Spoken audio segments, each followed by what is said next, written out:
why are we talking about that here in Hardee County? Why do we have all these cattlemen here for the bill that we're going to sign today? Because one of the things that these folks want to do is they want to eliminate meat production in the United States, or actually throughout the world. They view agriculture they don't view their private jets as a problem with global warming, but they do think that folks who are cattle ranchers are doing just things that really, before we were even a state, this stuff was going on in Florida, and we would not have even become the state we were if we didn't have agriculture, particularly over the last 150 years. So, but this is the view. So what do they want to do? Well, they want to basically eliminate meat. They want to eliminate cattle. They want to eliminate chickens, all this stuff.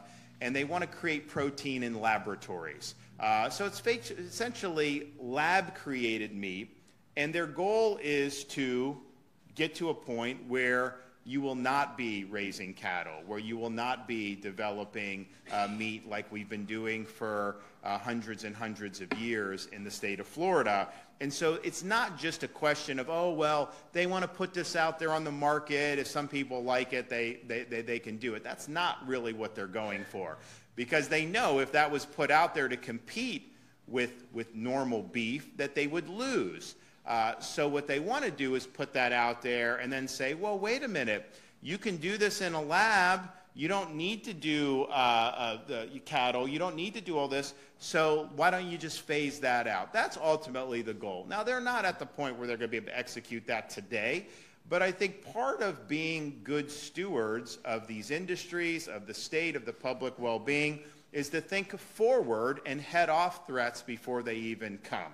So I recognize the threats that we're seeing from some of these elites throughout the world in places like Davos. I understand that they've put a target on the back of agriculture as being somehow driving all these problems.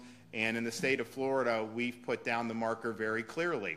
We stand with agriculture. We stand with the cattle ranchers. We stand with our farmers because we understand it's important for the backbone of the state. It's important for our culture. It's important for our heritage.